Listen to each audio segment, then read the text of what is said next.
Recording in progress. हरे कृष्णा। तो आप सभी का हार्दिक स्वागत है। तो आज हम जिस विषय में चर्चा करने वाले हैं वो विषय है एकादशी। तो आज कामिका एकादशी के बारे में चर्चा करेंगे। वैसे एकादशी जो है वो महीने में 2 आती है और सारे वैष्णवों को और इनफैक्ट सारे मानव जाति के लोगों को एकादशी का पालन करना चाहिए। एकादशी भगवान को बहुत ही प्रिय है और जो कोई भी इस एकादशी को पालन करता है वो भगवान की भक्ति को प्राप्त करता है। ऐसी मान्यता है कि एकादशी के दिन अन्न जो है अन्न में पाप पुरुष निवास करता है। तो इस एकादशी के दिन हमें किसी भी तरह का अन्न ग्रहण नहीं करना चाहिए। प्रयास करना चाहिए कि आप जो है फल खा लें, दूध से बने पदार्थ खा लें और इस तरह की चीजें खाएं जिसमें अन्न ना हो। जूस पी लें, मूंगफली ले लें, लेकिन आज के दिन किसी प्रकार का अन्न पूरी तरह से वर्जित है। तो और इस एकादशी को करने की भी अलग अलग तपस्या के भी अलग अलग स्तर हैं। तो ऐसा कहा जाता है, ऐसा शास्त्रों में वर्णन है कि अगर किसी को सबसे अधिक एकादशी व्रत करने का फल प्राप्त करना है तो उसे एकादशी पूर्णतः बिना किसी विषय वस्तु के लेना चाहिए, मतलब निर्जल, बिना कोई जल पिए, जैसा कि भीमा एकादशी के दिन करते हैं, पांडु निर्जल एकादशी के दिन। उसी तरह से अगर आप एकादशी के दिन निर्जल व्रत करते हैं तो वो सबसे उच्चतर स्तर का लाभ देता है। इसके बाद उसके दूसरा स्तर है एकादशी व्रत का पालन करने का, वो है जल ग्रहण करके। तो आप क्या करिए, पूरी एकादशी की तिथि में सिर्फ जल ग्रहण करिए। उसके बाद तीसरा स्तर होता है फलाहार।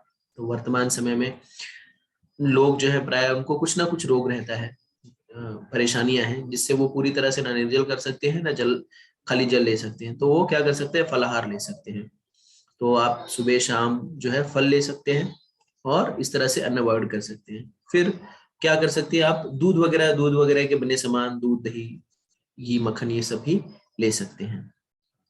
मुख्य रूप से एकादशी के दिन हमें ज्यादा से ज्यादा भगवान की भक्ति करने में संलग्न रहना चाहिए और एकादशी व्रत में हमारी चेतना जो है वो भगवतमय होनी चाहिए, कृष्णमय होनी चाहिए। अगर चेतना कृष्णमय है तभी हम इसका अत्यधिक लाभ ले पाएंगे। लेकिन अगर मान लीजिए आप उपवास कर रहे हैं और आपकी चेतना जो है भोजन पे लगी हुई है, भोजन कहाँ है, भोजन कहाँ है, भोजन कहाँ है, तो इससे अच्छा क्या करिए, आप कुछ फलाहार कर लीजिए, किसी प्रकार का अन्न खाइए। और कितने बार खाना है वो आपके ऊपर निर्भर करता है, जैसे आपके पेट की जैसी मांग हो उस हिसाब से आप वो उसको पालन कर सकते हैं। और लेकर के हमें अधिकाधिक नाम जप करना है, भगवान के नाम का जप करना है, अधिकाधिक श्रवण करना है और ज्यादा से ज्यादा जो है भक्ति के नियमित कृष्ण से संबंधित कार्यों में लगना है। और इस तरह से आप एकादशी का पूरा लाभ उठा सकते हैं। भक्त लोग प्राय एकादशी के दिन जो है 64 माला जप करते हैं। कई कई मंदिरों में तो भक्त 192 माला का भी जप करते हैं। 192 माला हरे कृष्ण मंत्र, हरे कृष्णा कृष्णा कृष्णा हरे हरे, हरे राम राम राम हरे। तो आप जो है अधिकाधिक नाम जप कर सकते हैं, श्रवण कर सकते हैं, अधिकाधिक कृष्ण के विषय में अधिक से अधिक श्रवण कर सकते हैं, कथाओं का श्रवण कर सकते हैं। लेकिन अगर आप नौकरी कर रहे हैं, आपकी स्थिति ऐसी है कि आप ज्यादा अधिक जप नहीं कर पा रहे हैं, तो कम से कम 25 माला तो एकादशी के दिन करना ही चाहिए, जिससे कि आपको कृष्ण की कृपा प्राप्त हो। और इस दिन अगर आपने दान किया, कृष्ण भावनाभाविक कार्य के लिए चैरिटी की, वैष्णव को भोजन कराया, तो उसका तो अलग ही लाभ है। तो एकादशी एक प्रकार से हमारे लिए ऑफर लेके आती है। जैसे आप देखिए बड़े बड़े प्रोडक्ट क्या करते हैं, जिस महीने की शुरुआत में कुछ ऑफर्स देते हैं कि आप इतना अधिक खर्च करिए तो आपको इतना अधिक कैशबैक मिलेगा। तो ये एकादशी जो है ये आध्यात्मिक ट्रांसेंडेंटल कैशबैक ऑफर है, जहाँ पे आपको कुछ करने की जरूरत नहीं है। आप जो भी कुछ कर रहे हैं, अगर अधिक से अधिक भक्ति उस दिन करते हैं, अधिक से अधिक चैरिटी करते हैं, अधिक तपस्या करते हैं, तो आपको हजारों गुना अधिक से अधिक लाभ मिलता है। तो इस आध्यात्मिक ऑफर का हम सभी को लाभ उठाना चाहिए और दूसरों को भी बताना चाहिए। प्राय अच्छी चीजें जो है हम किसी को शेयर नहीं करते, क्योंकि अगर कोई दूसरा जान जाएगा भौतिक जगत में तो वो हमसे आगे निकल जाएगा, लेकिन आध्यात्मिक जगत में ऐसा नहीं है।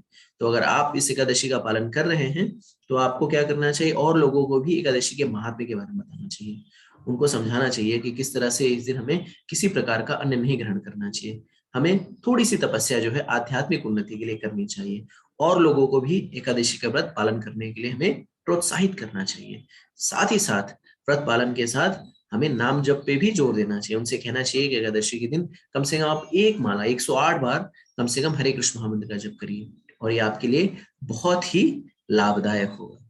तो इस तरह से एकादशी बहुत ही पावरफुल है। एकादशी जो है बहुत ही हमें आध्यात्मिक उत्थान करने वाली है। तो आप सभी से अनुरोध है कि आप एकादशी का पालन करिए। तो आज जो जिस एकादशी की हम चर्चा करने जा रहे हैं उसका शीर्षक है कामिका एकादशी। उसे कामिका एकादशी कहा जाता है। तो कामिका एकादशी के विषय में ब्रह्म वैवर्त पुराण में वर्णन आता है, जहां पे युधिष्ठिर महाराज और परम पुरुषोत्तम भगवान श्री कृष्ण के मध्य में जो वार्ता हुई है, उसमें युधिष्ठिर महाराज ये प्रश्न भगवान से पूछते हैं कि हे भगवान, आपने मुझे देवशनी एकादशी के बारे में बताया, अब मुझे श्रावण मास के कृष्ण पक्ष में आने वाली एकादशी के बारे में बताइए, और ये किस तरह से इसका पूजन, इसमें किस तरह से पूजन अर्चन करना चाहिए, इसकी क्या विधियां हैं और इसका क्या लाभ है। भगवान श्री कृष्ण ने कहा, हे राजन, ध्यान से सुनिए। बहुत साल पहले नारद जी ने यह प्रश्न ब्रह्मा जी से पूछा था। इस तिथि को किसकी और कैसी उपासना करनी चाहिए, इस बारे में उन्होंने उनसे पूछा था। ब्रह्मा जी ने नारद जी के प्रश्न को सुन करके ये उत्तर दिया। ब्रह्मा जी ने कहा, इस एकादशी को कामिका एकादशी कहा जाता है। इसके महात्म्य को श्रवण करने से वाजपेय यज्ञ करने का फल प्राप्त होता है। इस तिथि को शंख, चक्र, गदा, पद्म धारण करने वाले भगवान विष्णु की पूजा करनी चाहिए। इस दिन भगवान विष्णु की उपासना करने से पवित्र तीर्थ स्थान जैसे कि गंगा, काशी, नैमिषारण्य, पुष्कर जैसे पवित्र स्थानों पर स्नान करने का पुण्य प्राप्त होता है। सूर्य ग्रहण के समय केदारनाथ अथवा कुरुक्षेत्र में स्नान करने वाले पुण्य से हजारों गुना अधिक पुण्य केवल कामिका एकादशी को परम पुरुषोत्तम भगवान श्री कृष्ण या विष्णु की पूजा करने से प्राप्त हो जाता है। जिस प्रकार कमल को पानी स्पर्श नहीं कर सकता, उसी प्रकार कामिका एकादशी करने वालों को पाप स्पर्श नहीं कर सकता। जो कोई भी तुलसी पत्र से भगवान हरि की उपासना करता है, वह सभी पापों से मुक्त हो जाता है। तुलसी के केवल दर्शन मात्र से सभी पाप नष्ट हो जाते हैं। तुलसी देवी को स्पर्श करने से हम पावन बन जाते हैं। उनकी प्रार्थना करने से व्यक्ति रोग मुक्त हो जाता है, और उससे तुलसी को स्नान कराने से यमराज का मुख नहीं देखना पड़ता और यमराज का भय भी खत्म हो जाता है। तो इस तरह से ये जो एकादशी है, ये बहुत ही फलदायिनी है, बहुत ही फल देने वाली है, और हम सभी को चाहिए कि इस एकादशी का पालन करें। और इसमें हमें बहुत ज्यादा कुछ करने का नहीं है। जैसे कि ब्रह्मा जी ने कहा कि हमें परम पुरुषोत्तम भगवान श्री कृष्ण की भक्ति करनी चाहिए, पूजा करनी चाहिए। कलयुग में परम पुरुषोत्तम भगवान कृष्ण की भक्ति करने का जो सबसे सरल तरीका है, वो है उनके पवित्र नाम का जप। हरे कृष्णा कृष्णा कृष्णा हरे हरे, हरे राम राम राम हरे हरे।